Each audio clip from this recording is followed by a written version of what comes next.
자, 오늘은 야고보서 성경 계속 읽겠습니다. 1절 말씀 보겠습니다. 시작. 하나님과 주 예수 그리스도의 종 야고보는 흩어져 있는 12지파에게 문안하노라. 에어컨 조금만 더 닦아주세요. 여기 보면 흩어져 있는 12지파에게, 그랬는데 12지파라고 하는 것은 유대인들 12지파를 말하는데, 흩어진 유대인, 그리스도인, 이제 그들이 수신자가 되겠고요. 또 이 12지파라고 하는 것은 하나님 백성들을 다 부를 때 쓰는 일반적인 말이기도 하거든요. 그러니까는 예수 믿는 모든 이들, 유대인 그리스도인과 예수 믿는 모든 이들에게. 그래서 우리가 이 야고보서를 뭐라 하냐면 공동서신이다, 일반서신이다 이렇게 얘기를 해요. 보통인 경우에는 고린도 교회에다가 보낸다, 뭐 고린도서, 또 디모데에다 보면 디모데서 이렇게 수신자가 특정되어 있잖아요. 근데 이런 경우는 이제 일반적이거든요. 자, 여기 야고보서에서 뭐를 하려고 하느냐. 성경 읽을 때 무작정 읽으면 몰라요. 무작정 읽으면 모르고, 지금이 가을이다. 그러면 가을 그러면 뭐가 생각나냐. 단풍이 생각난다. 그러면 가을을 아는 거예요. 가을을 아는 거예요. 그리고 여기가 어디냐라고 할 때 여기는 뭐 경기도 고양시다. 고양시 그러면 또 고양시에 대해 생각이 나는 거죠. 성경 그렇게 읽어야지. 성경은 하나님 말씀입니다. 다 똑같다. 다 똑같지 않아요. 기록하는 사람도 다르고 편지를 받는 수신자도 다르고 또 편지를 쓸 때는 목적이 다 있어요. 목적이 있어요. 그럼 야고보서는 도대체 누구냐? 저자는 예수님의 동생 야고보입니다. 예수님의 친동생입니다. 그런데 처음에는 예수님을 안 믿었어요. 그러다가 예수님께서 부활하신 후에 예수님이 정말 하나님의 아들이고 우리의 구주라고 하는 것을 믿게 됐어. 그래서 나중에 예루살렘 교회의 지도자가 된 분이 바로 야고보예요. 그 야고보는 언제 순교했느냐 하면 주후 62년에 순교하거든요. 주후 62년에 순교하는데 그때가 이제 네로의 핍박이 막 시작되고 이 야고보도 순교해서 죽었어요. 그러니까는 이제 교회 상황은 굉장히 핍박이고 순교가 막 오는 그런 상황이었다. 그렇게 볼 수 있겠고요. 그러니까 흩어진 그리스도인들이 어떻게 되겠느냐. 핍박으로 흩어졌기 때문에 굉장히 그 믿음이 이렇게 힘들고, 믿음을 계속해서 갖기가 힘들고, 또 성도들끼리는 어떤 현상이 벌어지냐면 사랑이 식어지게 돼요. 그 교제가 느슨하게 되고 사랑이 식어지게 되고, 그러니까 형식적이 돼요. 그러니까 말과 행동이 다르고 형식적이 되고, 이렇게 이제 어려운 상황에 야고보가 지금 편지를 하는 그런 것 같습니다. 그러니까 어렵게 되면은 핍박을 받으면 어려우니까 힘내서 견디라라고 하는 것이 이제 메시지가 되겠고요. 그리고 또 한편에 있어서 이렇게 교제가 약해지면서 믿음이 약해지게 되고, 말과 행동이 다르게 되고, 이제 이런 현상은 그 상당 부분 오해에서 기인한 거거든요. 그러니까 바울이 먼저 편지 쓴 게 있는데, 바울의 로마서 같은 게 유명하잖아요. 그러니까는 이제 바울의 로마서가 먼저 쓰여졌죠. 그러니까는 의인은 믿음으로 말미암아 산다. 그러니까는 믿음만이 모든 것이다라고 얘기를 했어. 그러니까는 이 편지를 받아서 오해하는 사람들이 상당히 어렵고 핍박이 오니까 어떤 생각을 했냐면 그냥 뭐 믿으면 되지. 나는 믿어. 그런데 행동은 안 믿는 쪽으로 하고 있는. 그러니까 믿음과 행동이 이원화돼서 각각 따로따로, 그러니까 믿는 대로 살지 못하고 행동이 따라가지 못하는 이런 현상들이 오게 된 거예요. 자, 이런 상황 속에서 지금 야고보는 말하는 겁니다. 자, 첫째, 핍박받아서 흩어진 성도들이니까 이제 이런 큰 고난과 시험을 이기라는 이제 격려 메시지가 나오겠죠. 자, 2절부터 3절, 4절 같이 읽겠습니다. 시작.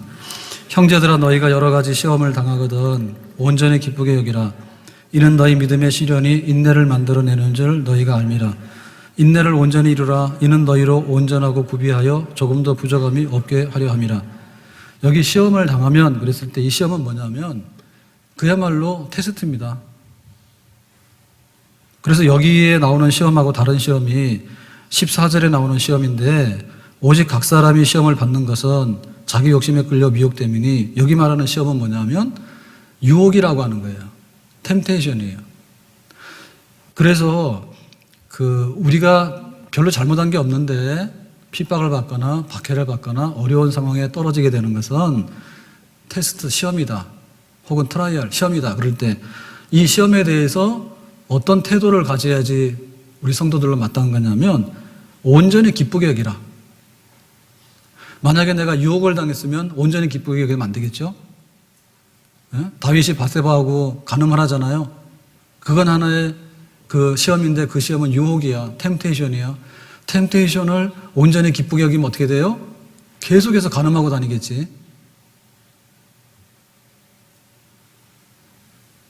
그 아간이 신할산 외투하고 이렇게 숨겨서 자기 욕심 때문에 전리품을 하나님께 내놔라 하는 것을 어기잖아요.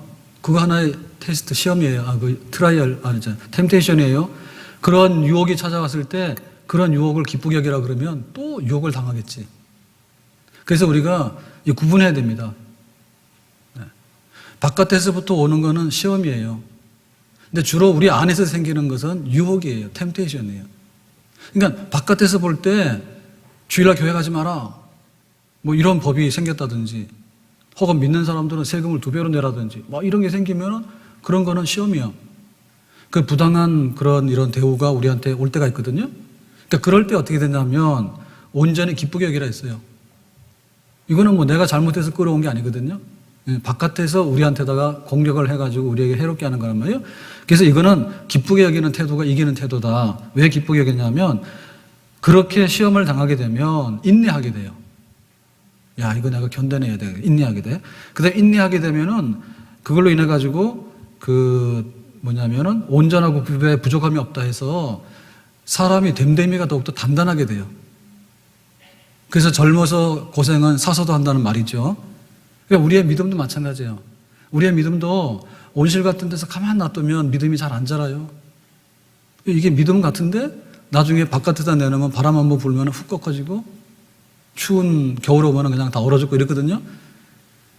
그래서 하나님께서 때로 우리에게 온전하게 하는 데 있어서 이런 시험을 허락해가지고 온전하게 하는 그런 축복을 덤으로 갖다 준다.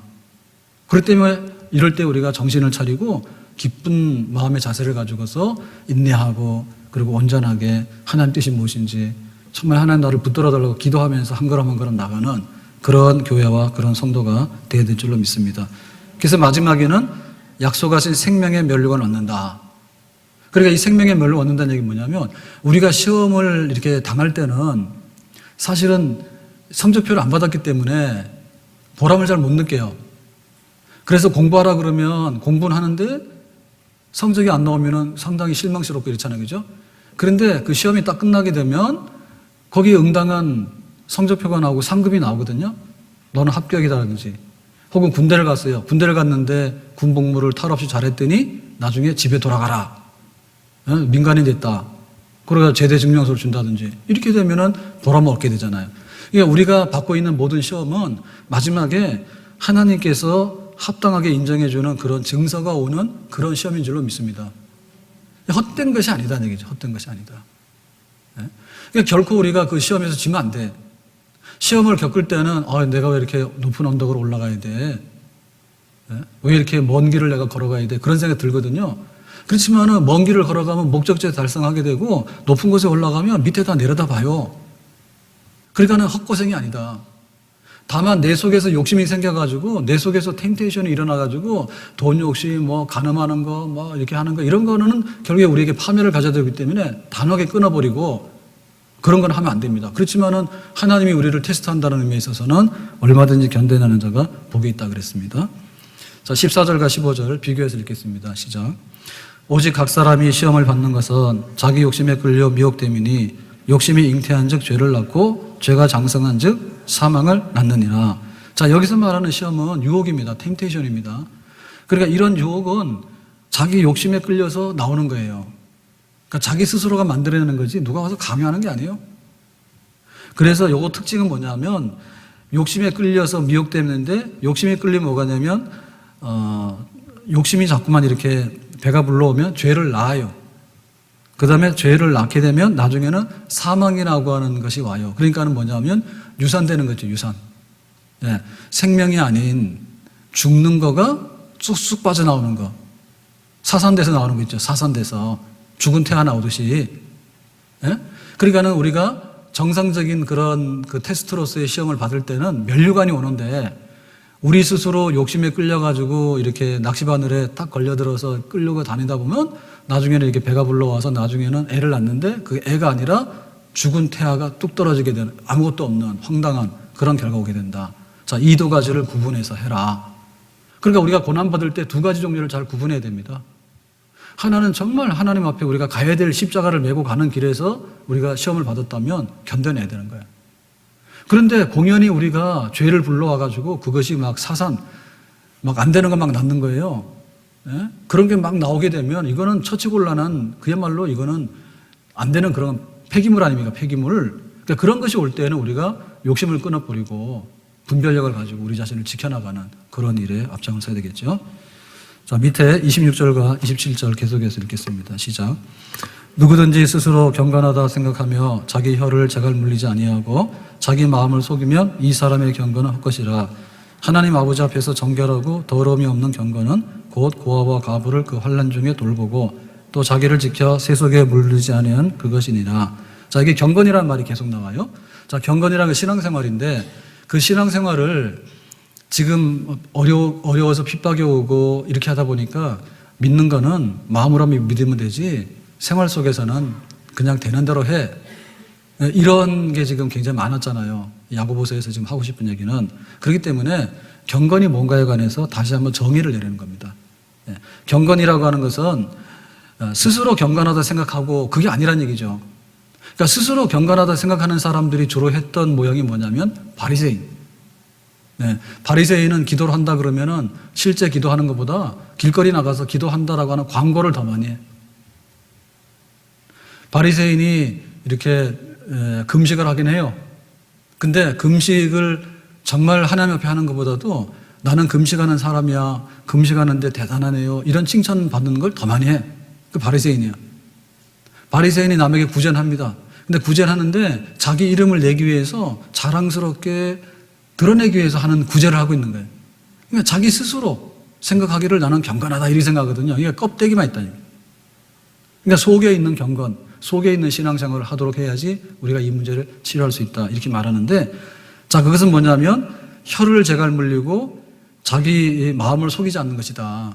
그러니까 내면적으로 우리가 하나님 앞에 어떻게 경건에 이를 것인가에 대한 그런 열심을 품어야지 바깥으로 나는 교회를 갔다 왔어요, 그러니까 난 다 했어요, 그게 다가 아니죠. 그죠?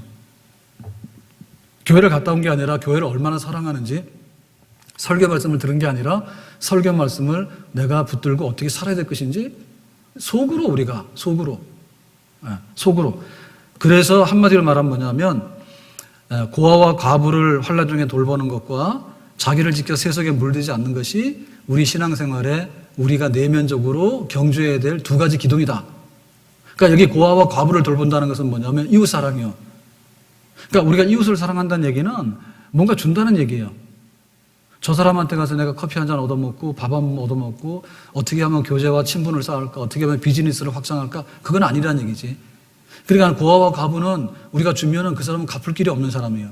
근데 우리가 안 주면 저 사람은 정말 굶어 죽을 사람이야. 그러니까 그런 고아와 과부에게 우리가 베풀 수 있는 거 뿐만 아니라 자기를 세속에 물들지 않게 지켜나가는 거. 그러니까 바리새인처럼 겉으로는 막 멋있게 하고 왔는데 속으로는 회칠한 무덤이라 그랬잖아. 근데 진짜 경건은 뭐냐면 세상에 물들지 않으면서 자기 자신의 거룩함, 자기 자신이 변화되는 데 있어서 최선을 다하고 열심을 경주하는 거. 이런 생활을 하는 것이 진짜 경건하게 사는 신앙생활의 표본이 된다, 이렇게 말했습니다. 자, 그래서 이런 얘기를 하면서 고난 중에 인내하라, 그리고 껍데기 신앙생활하지 말고 내면의 사랑과 또 자기 자신을 거룩하게 하는 믿음의 경주를 집중적으로 잘하라, 이렇게 하면서 이제 얘기를 펼쳐나가는데 2장 가서 보면 어떤 것이 그 참된 믿음인가, 그거를 이제 예를 들어서 말합니다. 자, 2장의 2절과 5절 말씀을 같이 보겠습니다. 시작. 만일 너희 회당에 금가락지를 끼고 아름다운 옷을 입은 사람이 들어오고 또 남루한 옷을 입은 가난한 사람이 들어올 때에 내 사랑하는 형제들아 들을지어다. 하나님이 세상에서 가난한 자를 택하사 믿음에 부유하게 하시고 또 자기를 사랑하는 자들에게 약속하신 나라를 상속으로 받게 하지 아니하셨느냐. 여기 보면은 회당은 교회죠. 금가락지, 아름다운 옷. 이거는 뭐냐면 한마디로 부자고요. 부자인 것만 아니라 굉장히 아주 명예롭고 잘난 사람이라는 표요. 그러니까 그런 사람이 교회에 오는 거예요. 그런데 또 한편에 있어서는 남루한 옷을 입은 가난한 사람도 와. 굉장히 가난하고 이름도 없고 배운 것도 별로 없고 굉장히 무시당하고 이런 종류의 사람들도 교회에 모인다. 그랬을 때 어떤 일이 일어났습니까? 부자들이 가난한 사람한테 너 저기 가 있어라, 저 뒤에 가 있어라 이런 식으로 한 거예요. 그러니까 이것이 어떻게 잘못된 믿음인가를 말하는 거죠. 그러니까 그러한 우리가 외모로 판단해가지고 부자는 높은 곳에, 가난한 사람은 낮은 곳에, 배운 사람은 앞자리에 앉혀놓고 못 배운 사람은 옆에서 세워놓고 이렇게 차별하는 것이 교회 안에서 일어날 수 있겠냐. 그 당시에 이런 일이 일어났어요. 자, 그거 일어나서는 안 되는 이유가 뭐죠? 첫째는 말할 때 하나님께서는 가난한 자도 택했어. 못 배운 사람 택했어. 뭐 하나님이 택한 거에 대해서 우리가 이렇게 반납시킵니까? 하나님이 교회로 들어오라 했는데 죄인들은 다 오라고 했어요. 그리고 죄인들은 다 와서 하나님 앞에 다 회개하고 구원받고 신앙생활 하는데 우리 기준으로 볼 때 너는 안 되니까 가고 너는 안 되니까 가고 이렇게 못하잖아. 하나님이 선택한 것을 우리가 거부할 수 없잖아요. 두 번째는 뭐냐면 하나님께서 영생에 이르도록 하는 그런 풍성한 생명의 약속을 그들에게도 줬어. 근데 우리가 무시해가지고 우리가 그렇게 이렇게 얕보거나 혹은 홀대해서는 안 된다는 얘기죠. 그러니까 진짜 경건이 뭐냐라고 할 때 막 옷잘 입고 오고 막 이렇게 명예를 가져오고 막 이런 걸 가져와가지고 나 잘났네라고 하는 게 아니라 하나님의 부르심을 받아서 가난하고 좀 배운 것도 없지만은 장차 하나님께서 영생에 이르게 하는 그런 축복을 받은 사람으로서 우리가 서로를 이해하고 우리를 부르신 하나님 앞에 예배드리고 그분을 높이는 것, 그것이 교회의 본 모습이다. 아멘? 지금 우리가 살고 있는 교회가 어디로 가고 있는가? 우리가 교회가 굉장히 왕성하고 부흥을 해야 되는 건 맞아요. 그런데 한편 그러면서도 하나님의 나라를 문 닫거나 혹은 하나님의 나라를 둘로 쪼개는 건 안 돼. 가난한 교회, 부자 교회 따로 있는 게 아닙니다. 오히려 하나님께서 가난한 교회 더 좋아하세요. 유명한 사람 모이는 교회. 그래서 욕을 먹었어요. 소망교회가. 대통령을 배출하고도 욕을 먹었고요. 다 왜 그러냐면 그게 전부 다 뭐냐면 세상의 기득권의 상징처럼 돼버렸잖아. 그게 얼마나 욕을 먹었습니까? 그런 거 하면 안 된다는 얘기죠. 왜 우리가 교회를 교회로 만드는 게 아니라 세상으로 만드는가? 우리 교회 크다.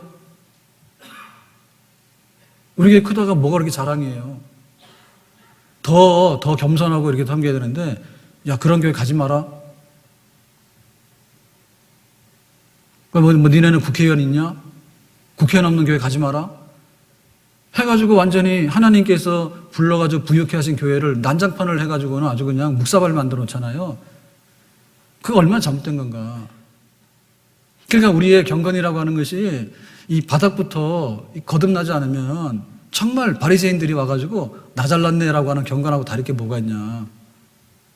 그래서 우리가 정말 귀히 여겨야 됩니다. 우리가 교회를 귀히 여기는데 그 교회를 귀히 여기는 것은 교회가 크니까 귀히 여기는 게 아니라 이곳이 성전이고 예수님의 피값으로 산 주의 백성들이 모여있는 곳이기 때문에 우리가 교회를 귀히 여기고, 그래서 우리 형제 간에도 평등하고 저런 사람들하고 어떻게 내가 같이 하냐고, 못한다고 그런 태도에서 되겠는가. 그거는 우리가 세상에서도 그래요. 인권이 있고요. 예? 세상에서도 인권이 있고 세상에서도 함께하는 그게 다 있어요. 그래서 그런 거 하면 욕먹어요. 예? 인종차별하면 욕먹고, 가난한 사람, 부한 사람이 여기 부자들만 식당 들어오고 가난한 사람 들어오지 못해. 이러면 그거 고발당해요.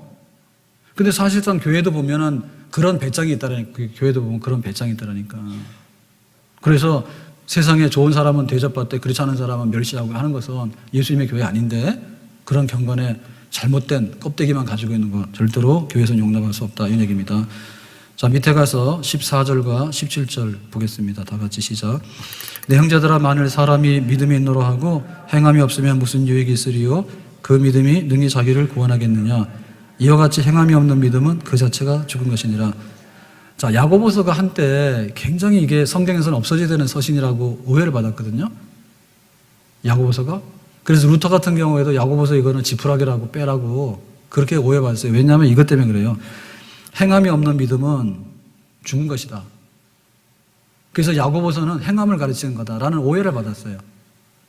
과연 그것이 올바른 것이었냐면 그게 아니란 얘기죠. 자, 우리가 로마서에는 믿음으로 구원받는다 하고 또 여기 야고보서에는 행함으로 구원을 받는다 해요. 그죠? 그러면 이 둘 관계는 서로 간에 적대적인 관계냐, 물과 기름이냐, 둘 중에 하나가 잘못됐기 때문에 빼야 되느냐.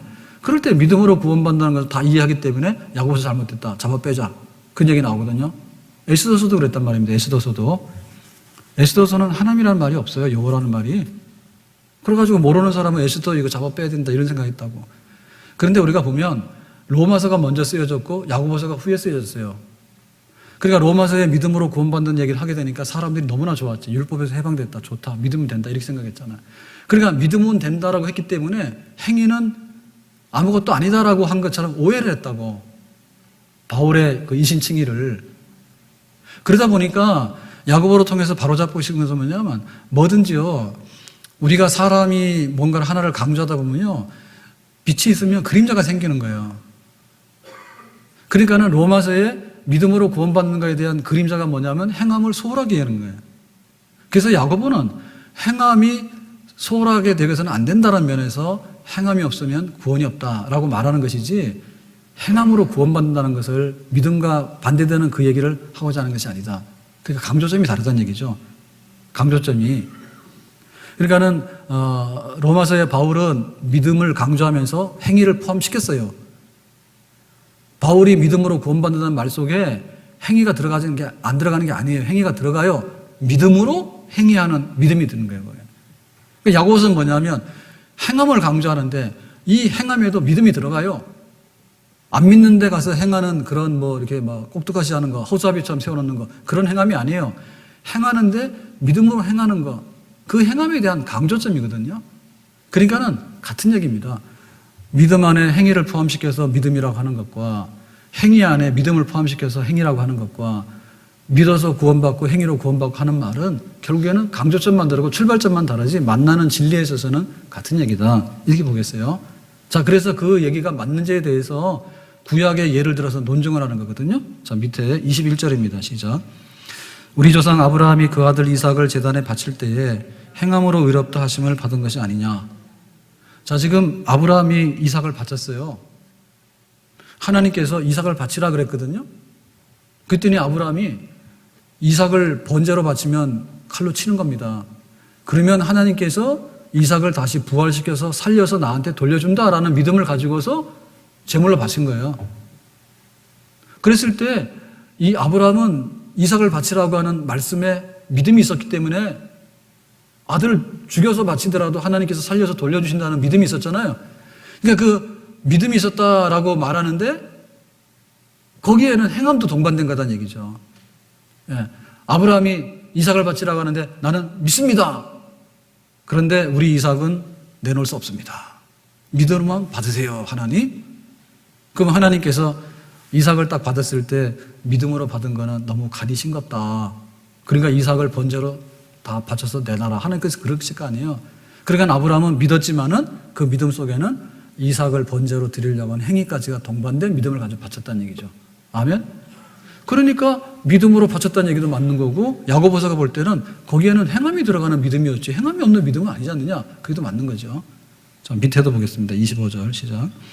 또 이와 같이 기생 라합이 사자들을 접대하여 다른 길로 나가게 할 때에 행함으로 의롭다 하심을 받은 것이 아니냐. 여리고성 얘기입니다. 자, 정탐꾼을 숨겼는데 이제 숨겼으면 내놔라 하고 왔어요, 군인들이. 그랬을 때 이 기생 라합이 뭐예요? 옥상에다가 숨겨놓고 자기의 믿음대로 옥상에다 숨겨놓고 감췄잖아요. 그러면 기생 라합은 뭘 믿었습니까? 여호수아 군대가 여리고성을 쳐서 승리할 거다. 그걸 믿었죠. 그러니까 내가 이 정탐꾼을 숨겨야 되겠다고 믿었죠. 그죠? 그 믿음이라고 하는 것은 정탐꾼을 숨기는 행위가 동반되어 있었죠. 말로만 믿어. 그런데 정탐꾼은 데리고 가세요라고 이 군인들한테 내주지 않았잖아요. 그래서 그런 오해를 해소시키라고 하는 면에서 야고보서는 행함을 강조하고 있는데 믿음이 동반된 행함의 중요성을 말하고 있다. 우리가 이렇게 보겠습니다.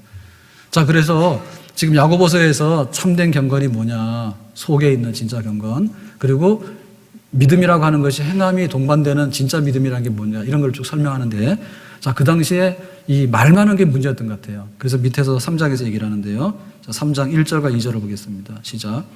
내 형제들아, 너희는 선생된 우리가 더 큰 심판을 받을 줄 알고 선생이 많이 되지 말라. 우리가 다 실수가 많으니 만일 말에 실수가 없는 자라면 곧 온전한 사람이라. 능히 온 몸도 굴레 씌우리라. 여기 보면 선생 되지 말라 하니까 교회 학교 교사하지 마라 이렇게 생각하는데 그건 아닙니다.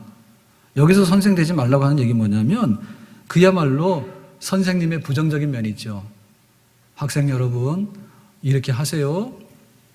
어른들한테 인사 잘하고 담배 피지 마세요. 이렇게 말해놓고 선생님은 어른한테 인사도 안 하고 담배도 피는 거야. 이런 거 하지 마라 그 말이에요. 그러니까 자기가 책임은 안 지면서 책임도 못 질 일에 관해서는 떠벌리는 거 하지 말라는 얘기죠. 이게 뭐냐면 행함이 없는 믿는 사람이 주로 하는 말이에요. 그래서 우리 교인들이 항상 갖고 있는 약점이 뭐냐면 교인들 말 잘하네. 이 말은 좋은 말이 아니야. 말만 잘해. 셀 가서 나눔을 얼마나 많이 했는지 어디 가서 말하면요. 말이 막 천상유세야. 그러니까 말 못하게 믿는 사람한테. 그런데 말 잘하네 이 말보다도 말하고 행동 똑같네 이런 말 들어야 되잖아. 그거 지금 우리한테 하는 말이거든요. 그러니까 우리의 경건 중에 많은 부분이 말로만 하는 거예요. 그리고 자기가 책임지고 자기가 행동으로서 뒷받침해줘야 될 것은 안 한단 말이에요. 그런 거에 대한 경고예요. 그래서 이 말이라고 하는 것이 얼마나 이게 지금 문제를 많이 일으키는지 아느냐라고 설명을 하는데 3절 보겠습니다. 시작. 우리가 말들의 입에 재갈 물리는 것은 우리에게 순종하게 하려고 그 온 몸을 지혜하는 것이라. 자, 여기 말들이라고 하는 것은 타고 다니는 말. 그 말을 이렇게 컨트롤하려면, 조절하려면 어떻게 되죠? 입에다 재갈을 물려야 되죠. 그래서 싸나운 말이지만은 막 뛰어라든지 앉으라든지 서라든지 이런 거를 다 컨트롤할 수 있잖아요. 그죠? 그러니까는 그 말이라고 하는 것은 그 입은 굉장히 작아요. 입 큰 사람 있긴 있어요. 한번 보세요. 얼마나 큰가. 예? 옆에 보세요. 한번. 커봐야 얼마 안 커요. 자, 우리가 사람이 머리끝부터 발끝까지잖아.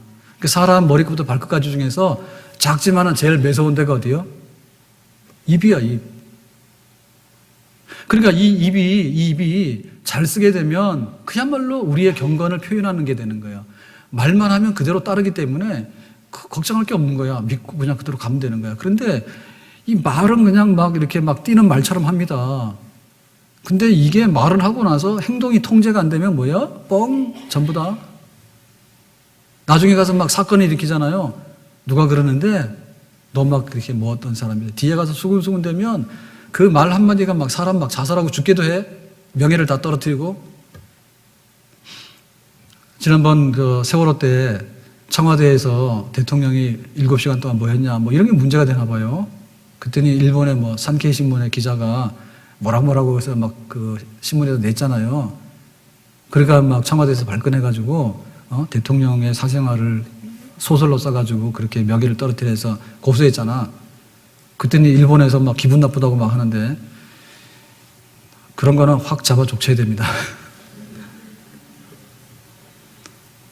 뭐 우리가 상케이가 뭐예요? 안 오면 그만이지. 네? 하여튼 간에 뭐 그 독신 미혼 여성 대통령이라 해가지고 뭐 그런 얘기하고 뭐 그런 게 되겠어요? 네? 이게 말 한마디 굉장히 사실 조심해야 돼요. 말하면 조심해야 돼요. 이게 말 힘이 굉장히 세요. 그 말도 말이에요. 국회의원들이 나와서요. 뭐 천안함 그건 뭐 증거 있냐? 뭐 이렇게 버리면은요. 또 그거 그렇게 되는 거예요. 그래서 우리가 경건 생활, 하나님 믿는 생활 하는데 우리가 말하고 행동하고 달라버리면 기가 막힌 일이 벌어지죠. 예배당에서는 예라 했는데 돌아가면 완전히 노예요, 노. 네? 그런 일이 벌어지면 어떻게 되냐? 이건 날뛰는 말하고 똑같은 거예요.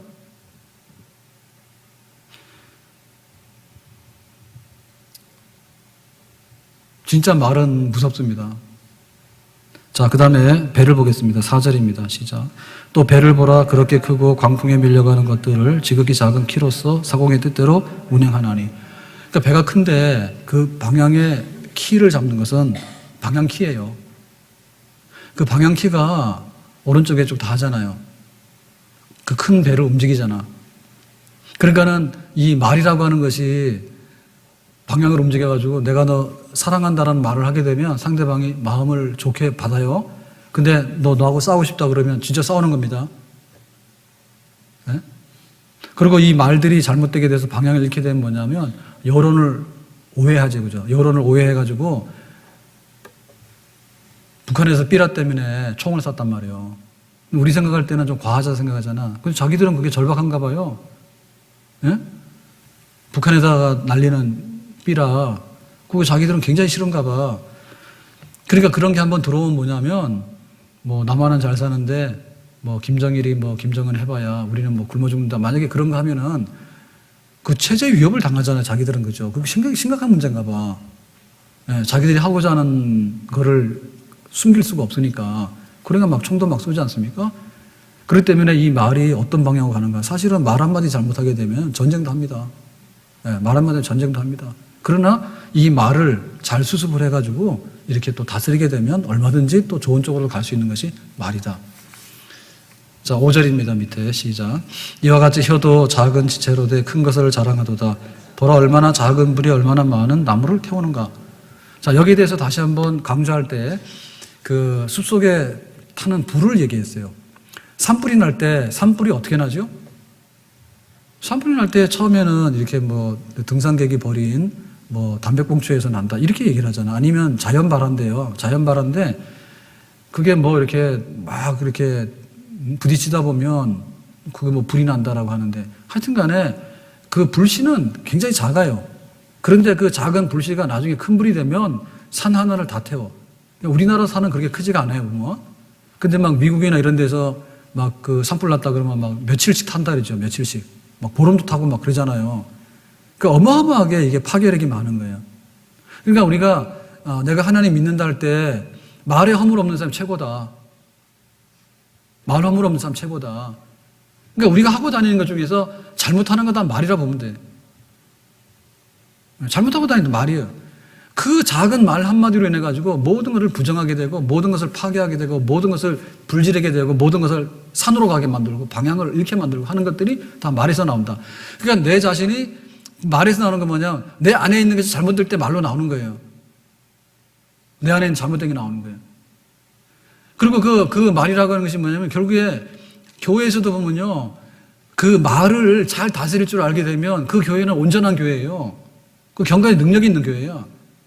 근데 이 말을 잘못 다스려가지고 이 말들이 그야말로 통제 안 되는 말 있잖아요. 통제 안 되는 말. 그런 말을 하는 말은 그런 교회는 경건이 없는 교회다. 한마디로 야고보가 우리의 경건을 물으면서 우리에게 그런 것을 지금 요구하는 것이죠.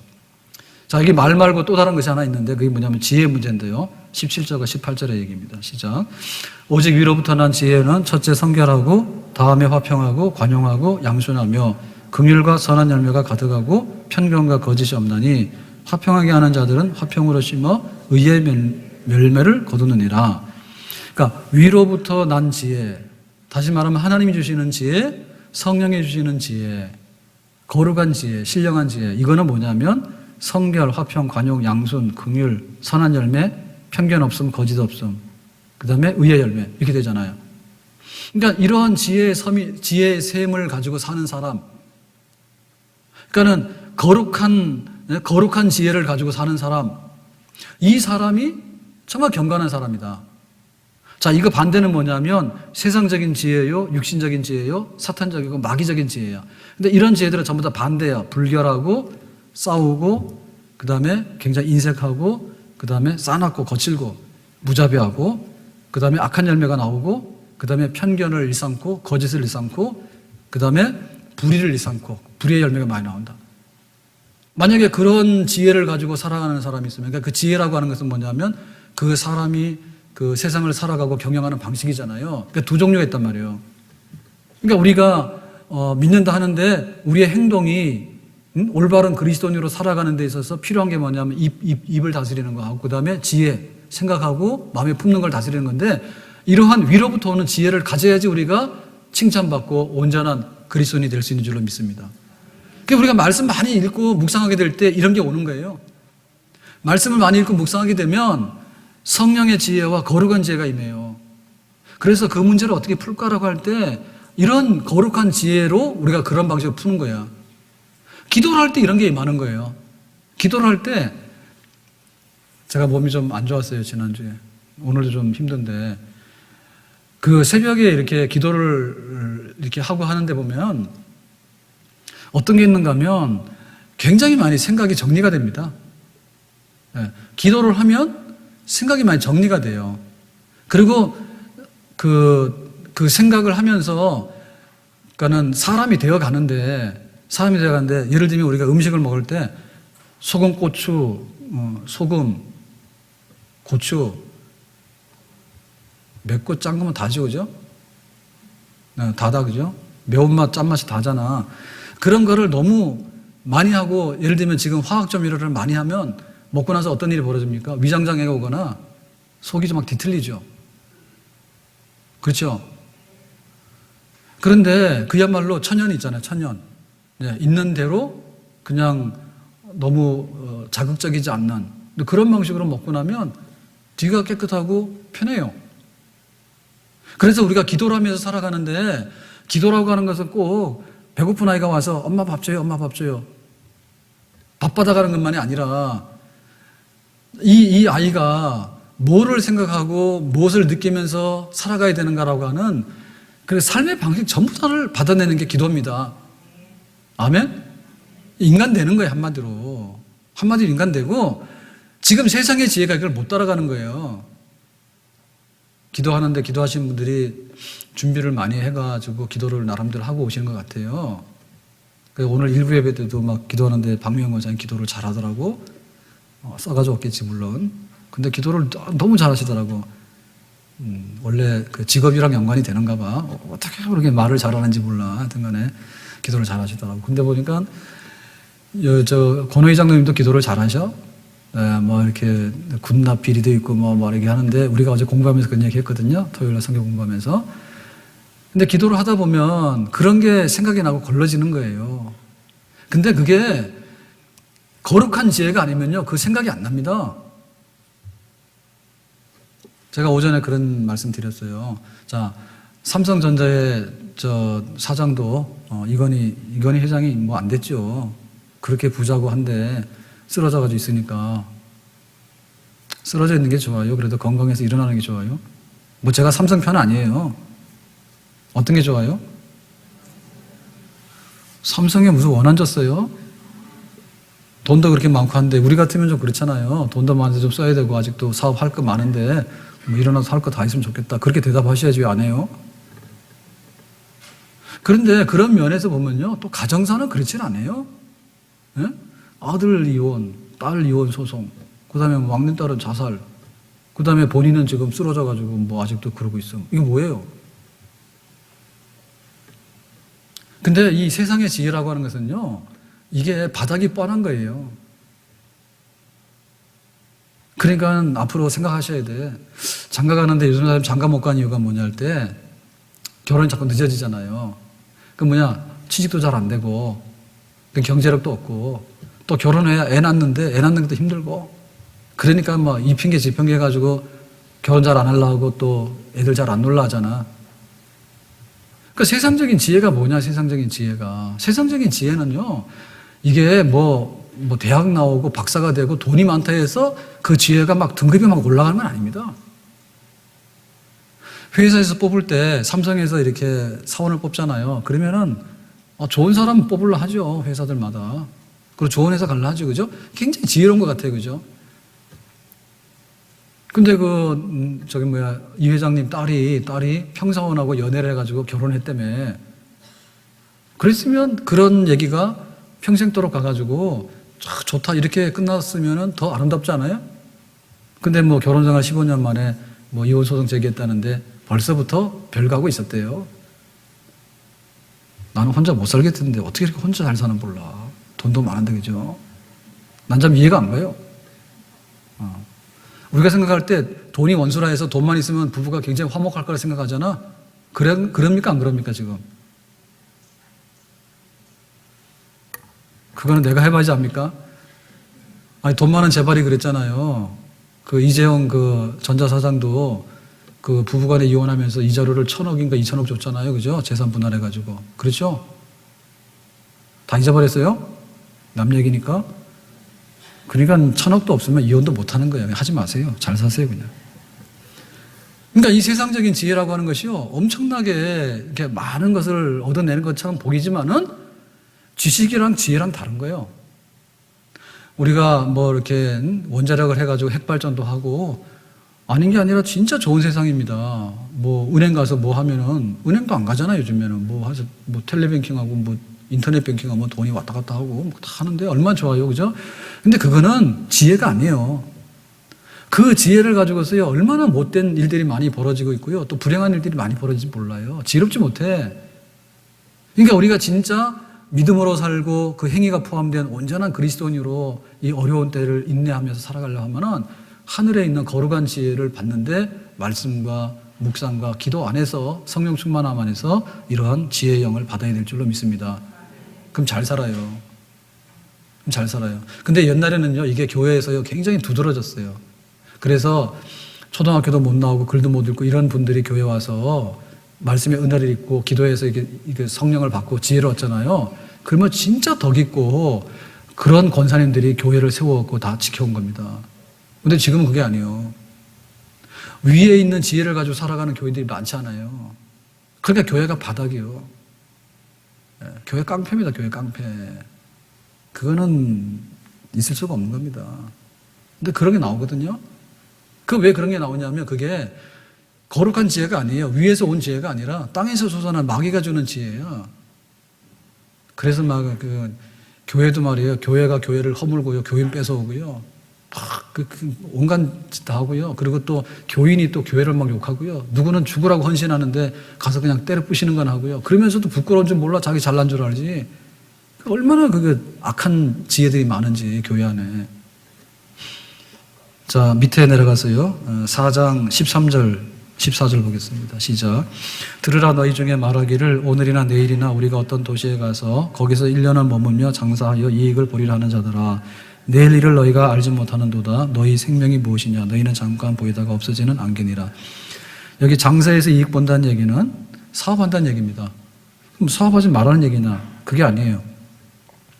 여기서 말하는 건 뭐냐면 우리가 계획하는 바가 있는데 내가 이렇게 투자를 하면 수익을 얻게 되고 또 내가 이런 사업을 하게 되면 막 대박이 나게 되고 그리고 10년 후에는 내가 집을 사게 되고 너무너무 그 계획이 많아. 근데 그 계획을 자랑하고 그 계획을 의지하는 사람이요.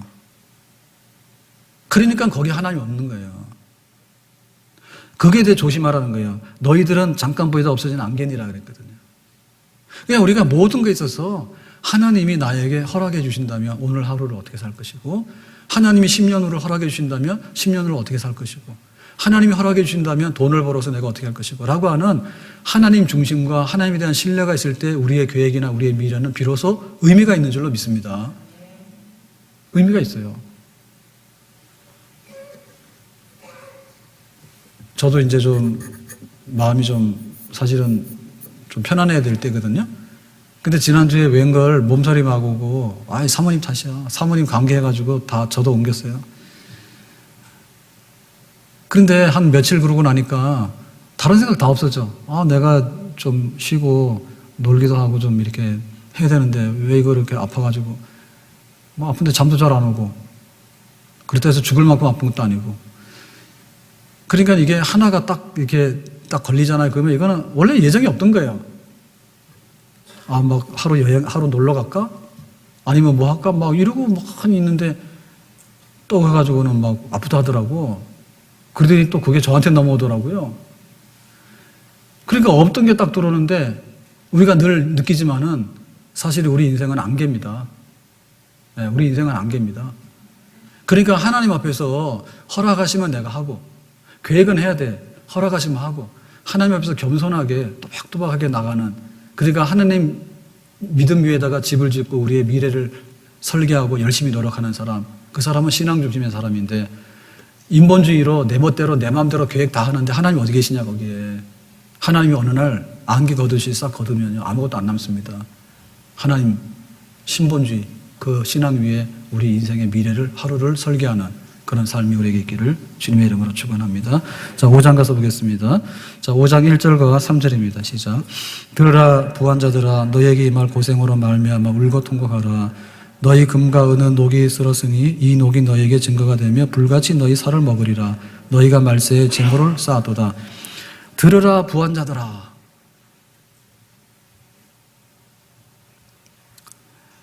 들으라 부한자들아. 자, 이거는 부자에 대한 경고예요. 부자에 대해서 경고를 받아본 적이 있는가? 우리는 부자 못돼서 야단이잖아요. 부자 되게 해주세요. 그게 우리의 소원인데 성경에서는 들으라 부한자들아. 부자에 대한 경고. 부자에 대해서 공수경보예요.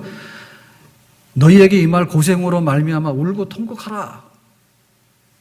너희에게 임할 고생이라고 하는 얘기는 뭐냐면 부자들의 미래가 너희들은 울며 통곡하는 것밖에 없어 이 말이에요.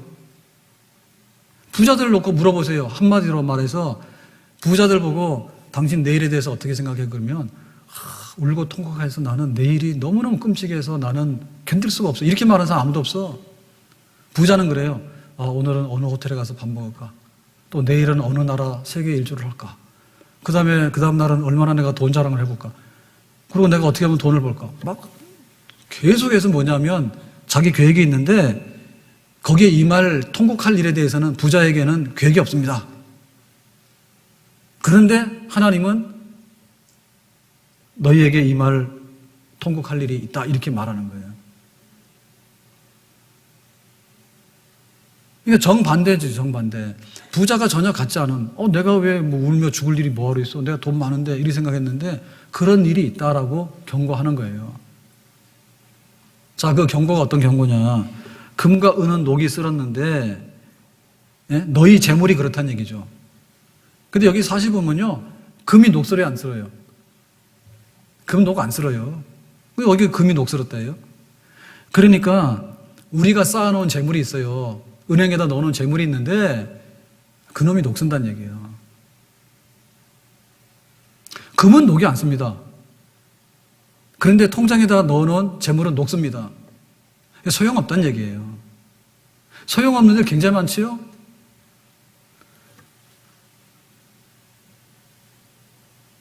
그래도 뭐 이혼하고라도 돈 많게 부자로 사는 게 좋겠죠? 그렇게 하실래요?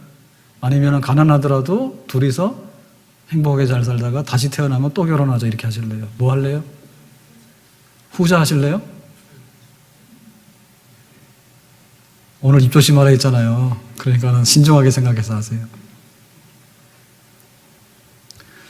돈이 녹슨 것처럼 이 녹슬어서 이거 못해. 전혀 자기가 생각하지 못했던 그런 걸로 돌아오는 일들이 많은데 자기가 죽었다든지, 자기 죽었는데 자기랑 무슨 상관이 있어요? 자기 병 났어요. 병 나서 누워있는데 병원비만 들어가지 아무것도 못하는 거야, 이 사람은. 식물인간이야. 무슨 소용이 있어? 그리고 그 돈 때문에 막 자녀들이 싸움이 나고요. 그 돈 때문에 또 불행한 일들이 계속 벌어지고 섭섭한 일이 벌어지고 하면은 이 돈이 원수예요. 그런 일들이 충분히 있을 수 있어. 그래서 불같이 너희를 먹는데요. 그러니까는 돈만 없으면 불같이 안 먹어. 돈 때문에 불같이 먹는 거예요. 그러니까 우리가 돈이 없기 때문에 고생을 하는 경우도 있는데 그 돈 때문에 우리가 불덩이에 들어가가지고 모든 것이 타버리는 경우도 많아요. 그 정말 배짱 편한 사람들은요 그런 거예요. 그냥 아무것도 가진 게 없으니까 뭐 스트레스 받을 것도 없어요. 근데 가진 사람들 있잖아요. 직장에서 그 주식하지 말라 하잖아요. 근데 주식하는 분들이 직장 가가지고 일을 하느냐 하면은 맨날 그 주식 올라가고 내려가 그것만 보고 있잖아. 아예 없는 사람은 주식이 올라가도 내려가도 아무 상관 안 하잖아. 제가 그 프로야구 삼성 팬이 돼버렸는데 어떻게 하다 보니까는 이렇게 돼버렸어요. 별로 상관없었어요, 저하고. 그런데 이상하게 올해, 작년 뭐 하다 보니까 이렇게 돼버렸는데, 아, 요새 5연패예요, 5연패. 지금 게임 몇 게임 안 남았거든요. 그래가지고 한 7, 8게임 앞서가지고 그냥 1등 된 거는 다 된 거다 이렇게 했는데 점점 이렇게 승률 까먹어가지고 지금 잘못하면은 이거 우승도 못하게 생겼어.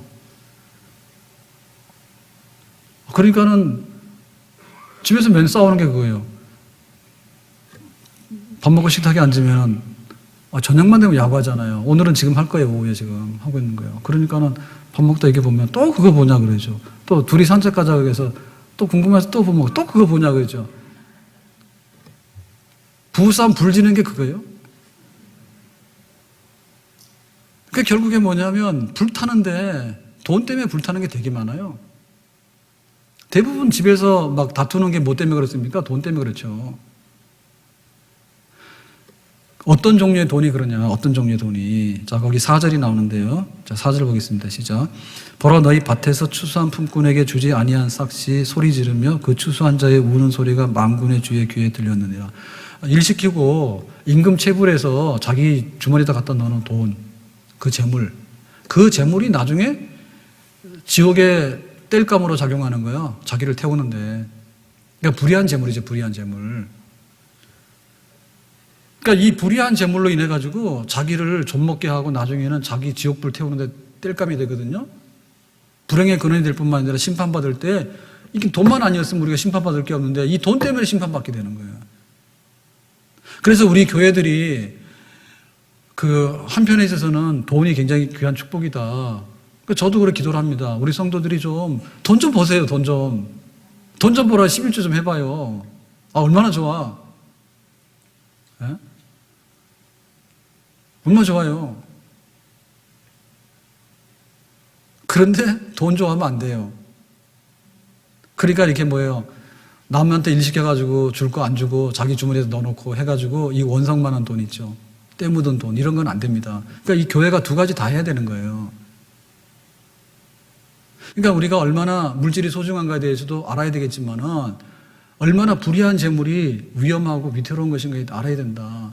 근데 교회들이 구덩이에 빠진 이유가 다 그런 것 때문에 그렇고 우리 성도들이 땀 흘려 일해서 열심히 해가지고 나오는 거는요 불구덩이 안 빠져요. 그렇게 안 빠집니다. 그런데 죄를 저지르거나 허황된 그런 돈 관계에 얽혀가지고 빠지는 거는 불구덩이 빠지기도 남아. 교회가 지금 그런 거죠. 지금 우리 교회들이 다 같이 가난했으면 문제 생길까? 문제 안 생길 거예요, 아마. 교회들이 가난했으면 문제 안 생길 거예요. 네? 목사님들이 가난하고 교회가 가난하고 했을 때 문제 별로 없었어요. 근데 부유하고 나서 다 문제가 생기는 거예요. 교회 왜 안 오냐? 부자한테 뭐하러 오냐고요. 기도 뭐하냐? 부자한테 뭐하러 하냐고요. 돈 버는데 하나님 가서 뭐 복비로 가서 내가 벌면 되는데 그런 생각이 돈으로 처발라가지고요. 돈으로 그냥 짓눌려가지고 교회가 다 망가진 거예요, 지금. 네? 그래서 우리가 한편 보면서 그래야 돼요. 가난해도 좋다. 적어도 그게 싫으면은 그냥 아우레 기도 정도만 합시다. 가난하기도 마옵시고 부하기도 마옵시고. 그 정도는 할 수 있겠죠? 여기 경고한 바가 우리에게도 유효하다. 평생에 우리가 재물 관리 잘하고요. 하나님 옆에 지옥에 불타는 땔감으로 작용하지 않게끔 돈의 문제에 시험 안 들고 돈의 문제 때문에 우리가 경건생활 주저앉는 일이 없도록 하는 조심하는 거. 그게 믿는 사람들이 말로만 믿고 행동으로 잘못해가지고 걸려드는 게 돈이다. 이 말 조심해서 삼가 받아야 되겠습니다. 자, 밑에 7절 보겠습니다. 7절과 8절입니다. 시작. 형제들아 주께서 강림하시기까지 길이 참으라. 보라 농부가 땅에서 나는 귀한 열매를 바라고 길이 참아 이른 비와 늦은 비를 기다리나니 너희도 길이 참고 마음을 굳게 하라. 주의 강림이 가까우니라. 자, 우리가 이렇게 그 어려운 가운데 신앙생활 하다 보면 이거 해결이 뭐냐라고 할 때 여러분 어떻게 생각합니까? 해결은요 그냥 참고 기다리는 게 해결입니다. 그 어려운 거는요, 이렇게 뿌리채 뽑는다는 것이 상당히 어려워요. 그거 뽑다가 자기도 죽어요.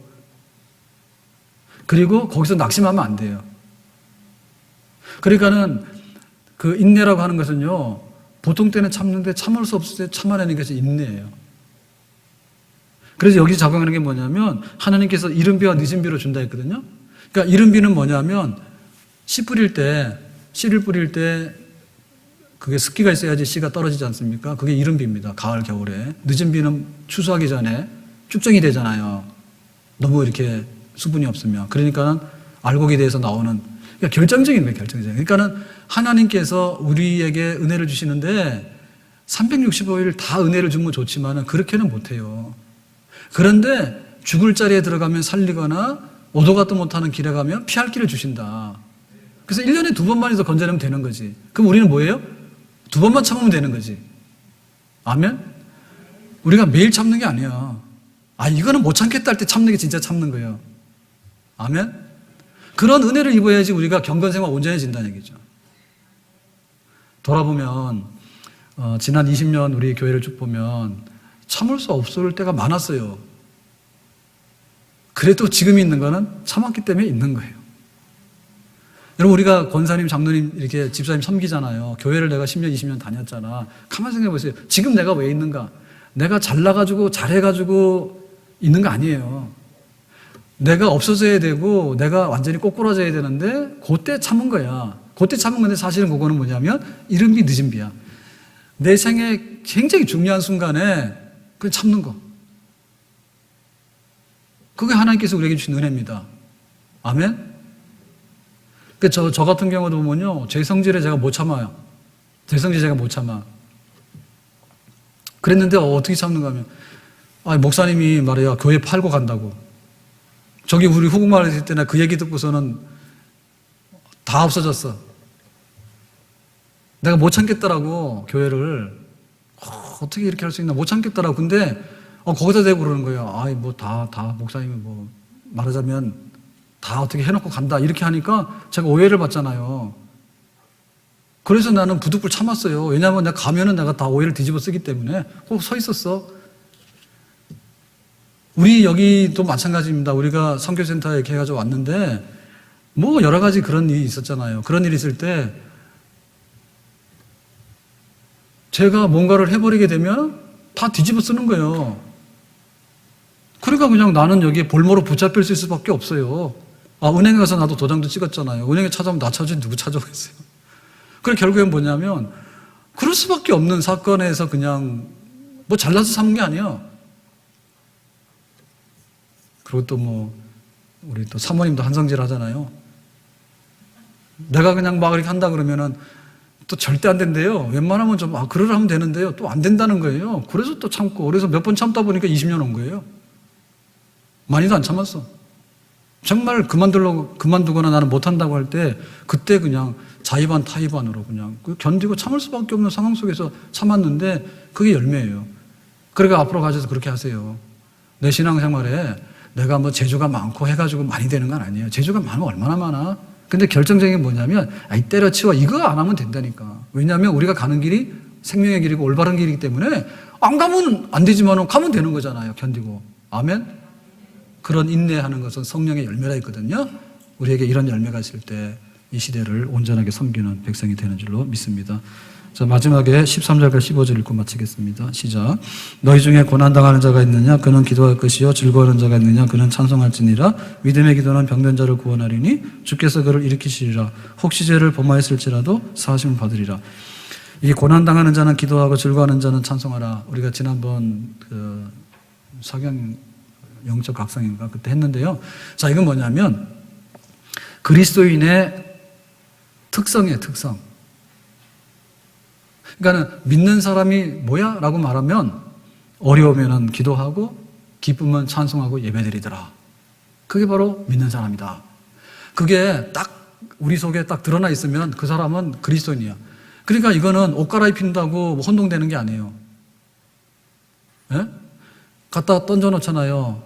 오뚜기는 일어나 안 해요. 오뚜기 일어난다니까요.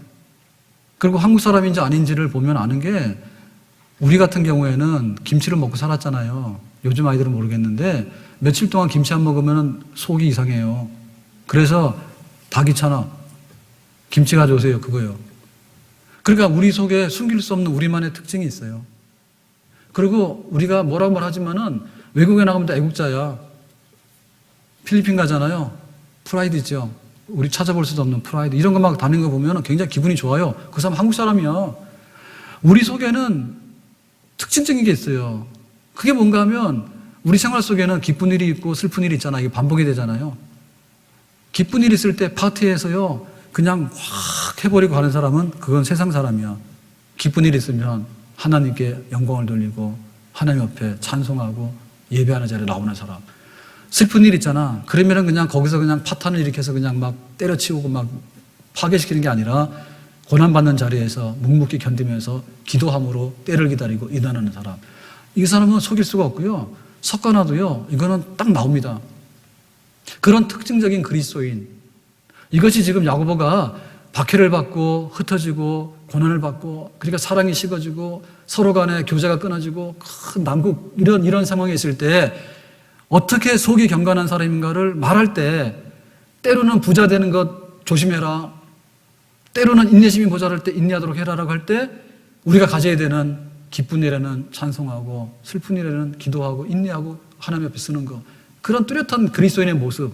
이것이야말로 겉과 속이 일치하고 그 환란의 시대를 믿는 사람답게 살아가는 모습이라 했는데 야고보의 편지가 우리 모두가 읽을 수 있는 그런 편지, 우리 신앙생활에 양약이 되는 그런 편지가 되기를 주님의 이름으로 축원합니다.